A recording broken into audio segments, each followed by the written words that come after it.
Hello guys, welcome back to my channel. So this is Forensic Educator. I hope you all are well and good. Let's start the video. So today the topic is types of evidence BSA. So guys आज हम पढ़ेंगे कि evidences कितने प्रकार के होते हैं from DNA to digital.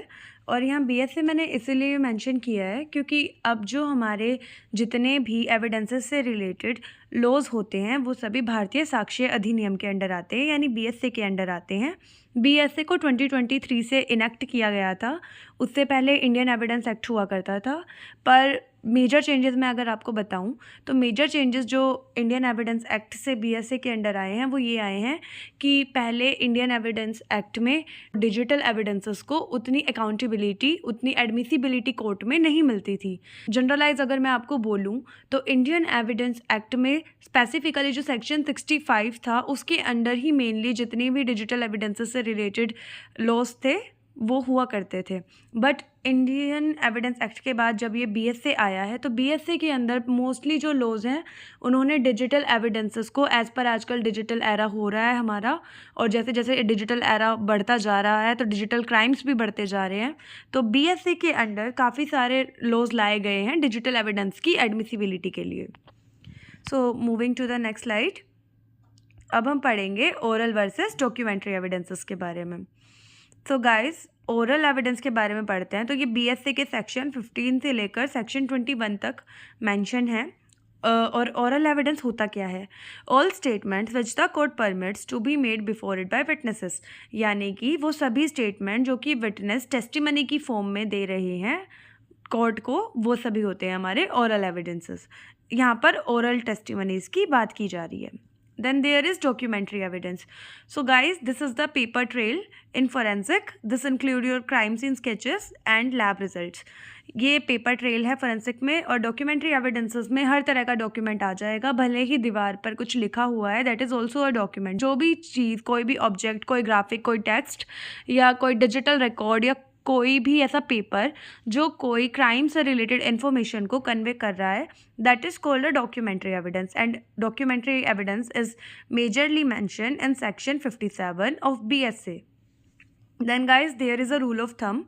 Oral evidence must always be direct. जो ओरल एविडेंस है वो एक तो हमेशा डायरेक्ट होना चाहिए according to section 55। The person who saw the crime must testify. पहली बात तो सेक्शन 55 ही कहता है कि जो ओरल एविडेंस है वो हमेशा डायरेक्ट होना चाहिए।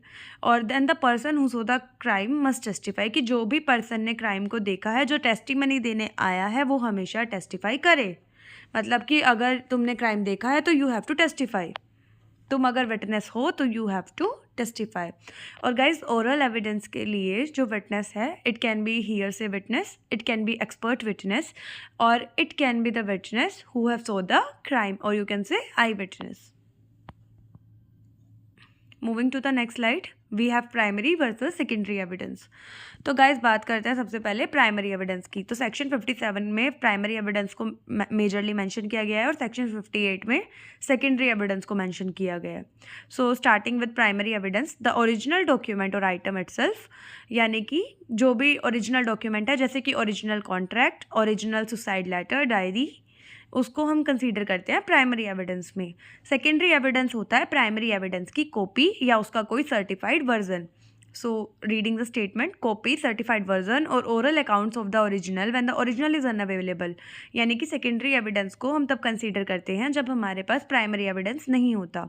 और गाइस सेकेंडरी एविडेंस पर एक और चीज़ है कि which is a forensic tip also, कि always try to preserve the primary evidence to ensure its admissibility in court. तो हमें हमेशा हमारा जो प्राइमरी एविडेंस है उसको अच्छे से प्रिजर्व करके रखना है, उसको सेव करना है कंटामिनेशन से। हमेशा आपको जब भी वर्क करना होगा, you have to work on the copies of primary evidence, और you have to work on its certified version, but not directly on the primary evidence, because जो प्राइमरी एविडेंस है वो ऑब्वियसली कोर्ट में ज़्यादा admissible है। So that is why you have to work on secondary evidence to preserve the primary evidence from contamination or tampering. So guys, moving to the next slide, it's about expert opinion. So guys expert opinion क्या है? तो expert opinion है कि किसी भी expert ने एक case को देखकर उसके एविडेंसेस को एनालाइज करके उसके अकॉर्डिंग अपना ओपिनियन दे दिया। तो सेक्शन 39 ऑफ BSA में एक्सपर्ट ओपिनियन को मेंशन किया गया है कि when the court needs an opinion on science, art, finger impressions और handwriting, it calls an expert. कि जब भी कोर्ट को ओपिनियन की नीड पड़ेगी related to science, art, finger impression और हैंड राइटिंग, तो वो एक एक्सपर्ट को बुलाएगा। तो अब मैं आपको एक मेजर चेंज बताती हूँ कि इंडियन एविडेंस एक्ट में सेक्शन 45 में एक्सपर्ट ओपिनियन की बात की गई थी, बट जो एक्सपर्ट ओपिनियन था बहुत लिमिटेड फील्ड्स तक था उस टाइम पे, बहुत लिमिटेड डिसिप्लिन का एक्सपर्ट ओपिनियन माना जाता था। बट सेक्शन 39 में जैसे जैसे अब एरा चेंज हो रहा है, जैसे जैसे मॉडर्नाइजेशन हो रहा है, उसके अकॉर्डिंग अलग अलग फील्ड के पर्सनल्स को भी एक्सपर्ट ओपिनियन देने के लिए मान्यता दी गई है। So what is the role? A forensic scientist is an expert witness. कि एक फॉरेंसिक साइंटिस्ट एक एक्सपर्ट विटनेस है, बट अगर जज को नीड पड़ती है, मान लो कोई फ्रॉड इन्वेस्टिगेशन का केस है and they need a commerce background person, तो they can call a person who is expert in accounts, who is expert in commerce background. So अलग अलग फील्ड के पर्सन्स को भी एक्सपर्ट ही माना जाएगा। एक्सपर्ट का मतलब ये नहीं है कि वो जो एक्सपर्ट है वो सिर्फ फॉरेंसिक की फील्ड से ही हो सकता है, वो सिर्फ साइंस की फील्ड से हो सकता है, ये वाली लिमिटेशन नहीं है। अब ये लिमिटेशन ख़त्म हो चुकी है। अब हर फील्ड का एक्सपर्ट ओपिनियन दे सकता है एज पर द केस। अगर उसकी केस में नीड है तो जज कॉल आउट कर सकता है किसी भी एक्सपर्ट को किसी भी फील्ड से।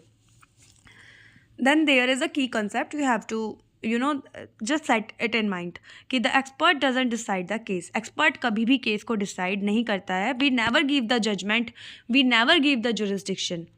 केस की जजमेंट ओनली एंड ओनली जज डिसाइड करता है। केस की जजमेंट सिर्फ जज ही दे सकता है। एक्सपर्ट को सिर्फ साइंटिफिक फैक्ट्स देने हैं ताकि हम हेल्प कर पाएँ जज को डिसाइड करने के लिए कि who is the victim, right? So moving to the next slide, we will talk about type of evidences. So guys वैसे तो अलग अलग टाइप्स में हम एविडेंस को क्लासीफाई कर सकते हैं। We can make many major classifications, but according to me these 8 type of classification is a must. So start करते हैं बायोलॉजिकल एविडेंस से। So guys as per the name suggest, biological evidence में कोई भी ऐसा एविडेंस जो कि biology से रिलेटेड है। It can B any fluid of your body, it can be any bodily fluid, it can be any tissue, it can be flesh, it can be blood, semen, vaginal fluid, urine, saliva, even the tears or sweat, they also can be biological evidence। but biological evidences के अंदर सिर्फ इतना ही नहीं आता, इसके अलावा biological evidences के अंदर जो बोन्स वगैरह होती हैं या फिर जो लीव्स हैं, फ्लावर्स हैं, these also came into biological evidences। Then there is toxicological evidences. So we will talk about toxicological evidences। तो toxicological evidences में आती है medicines हो गए, जैसे drugs हो गए या poisons हैं, they all came into toxicological evidences। toxicological evidences में इसके अलावा पेट्रोल भी आ जाता है कभी कभी, when we merge it into chemistry also। so we will learn volatile liquids and petrol, diesel। Then there is impression evidences. Impression evidences में आ गए जैसे फिंगरप्रिंट्स हैं, फुटप्रिंट्स हैं और पाम प्रिंट्स हैं। गाइस मैंने ये 3 टाइप के इसलिए लिए हैं। There are 3 types of impression, latent, patent and plastic. तो लेटेंट हो गया जैसे कि आपका फिंगरप्रिंट है, क्योंकि fingerprint is not visible with the naked eye until कोई ब्लडी फिंगरप्रिंट है या डस्ट में कोई फिंगरप्रिंट आपको मिला है, it is not visible. So latent print कौन से होते हैं? वो वाले प्रिंट जो नेकेड आई से विजिबल नहीं है, वो आपको सर्टेन पाउडर, केमिकल्स या फिर लाइट्स की मदद से ही दिख सकते हैं। Then we have patent print. Patent print होते हैं जैसे कि ब्लडी पाम प्रिंट है, कि मतलब आपका हाथ किसी रेजिड्यू में कवर था, जैसे कि ब्लड हो सकता है, पेंट हो सकता है, कोई भी अदर फ्लूइड हो सकता है, और उसका एक निशान वहाँ रह गया है, तो that is called patent print, जो कि नेकेड आई से विजिबल है। Then we have plastic print. Plastic print होता है जिसकी आप हाइट भी मेज़र कर सकते हो, मतलब विड्थ और लेंथ तो है ही है, बट आप उसकी हाइट भी मेज़र कर सकते हो, तो that is called as plastic print. जैसे कि 3D प्रिंट हम देखते हैं ना, सॉइल के अंदर जो बन जाता है फूड का, that is called plastic print. Then we have testimonial evidence. So testimony can be oral, testimony can be written, it is given by witness। अभी भी हमने testimonial evidence के बारे में काफ़ी पढ़ा है oral evidence में, कि testimony को witness देता है। different टाइप के witness होते हैं, वो अपनी अपनी testimonies को देते हैं, and we call that as testimonial evidence। testimonial evidence जो होता है वो oral भी हो सकता है और written भी हो सकता है। Then there is ballistics. So guys, ballistics is all about weapons and ammunition. Generally हम पढ़ते हैं कि प्रोजेक्टाइल्स के बारे में बैलिस्टिक्स में पढ़ते हैं, बट बहुत छोटी छोटी उससे सब क्लासिफिकेशंस में हम नहीं पढ़ रहे हैं, हम एक मेजर क्लासिफिकेशन पढ़ रहे हैं. तो हम बैलिस्टिक्स के अंदर ही एक्सप्लोजिव्स को और गन को, जो वेपन्स होते हैं हमारे, हम इसमें जनरली वही वेपन पढ़ेंगे जो कि प्रोजेक्टाइल को प्रोपेल कर सकते हैं. हम सिर्फ उन्हीं वेपन्स की बात कर रहे हैं बैलिस्टिक्स के अंदर. तो हम यहाँ पे डिफरेंट टाइप ऑफ गन्स के बारे में पढ़ेंगे. हम पढ़ेंगे कार्ट्रिज के बारे में, कार्ट्रिज केसेस के बारे में, बुलेट्स के बारे में. So this is all in ballistics. Then we have trace evidence. So guys, trace evidence में बहुत छोटे छोटे सैम्पल्स की बात कर रहे हैं. ट्रेस से आप समझ रहे होंगे as per the word suggest कि बहुत ही माइन्यूट से सैम्पल्स की हम बात कर रहे हैं, बहुत माइन्यूट एविडेंसेस की हम बात कर रहे हैं जो इजीली विजिबल नहीं है, but they are visible. Not easily but are visible to naked eyes. जैसे कि आपके हेयर सैम्पल्स हैं, या फिर थ्रेड है, या फिर वी कैन से सॉइल के पार्टिकल्स हैं. They all are trace evidence. तो गाइस, जनरली हमें ट्रेस एविडेंसेस या तो नेकेड आई से दिख जाता है, या हम मैग्नीफाइड ग्लास का यूज़ करते हैं ट्रेस एविडेंसेस को देखने के लिए. Then we have digital evidence. So guys, digital evidence हो गया. डिजिटल से आप क्या समझ रहे हो? Phone, internet. सो इन्हीं से रिलेटेड एविडेंस होते हैं डिजिटल एविडेंसेस. तो जैसे कि आपकी कोई ऑनलाइन डिजिटल मेडिकल रिपोर्ट्स हो सकती हैं, या फिर आपका फ़ोन एक डिजिटल एविडेंस है. फ़ोन में जो आपके रिकॉर्ड्स, आपकी चैट्स हैं, they are also digital evidences. Then we have question document. तो क्वेश्चन डॉक्यूमेंट में गाइस जनरली हम बात करते हैं ऐसे डॉक्यूमेंट्स की जो सस्पेक्टेड है, जिस पे हमारा सस्पिशन है. तो सस्पेक्टेड डॉक्यूमेंट्स को हम क्वेश्चन डॉक्यूमेंट बोलते हैं. The question document can be any contract, मतलब जो भी ऐसा सस्पेक्टेड कॉन्ट्रैक्ट है. उसके अलावा सुसाइडल लेटर्स होते हैं जो, या फिर they can be personal diaries also. तो question document, any document on which the expert have a suspicion, on which the forensic team have a suspicion, is called question document. So guys, this is all about the video. Please comment down your queries. I will answer all the comments. You can give any ideas also if you have any. I will make a video in future on them. Please like, share, comment and subscribe to my channel. Thank you for viewing my video.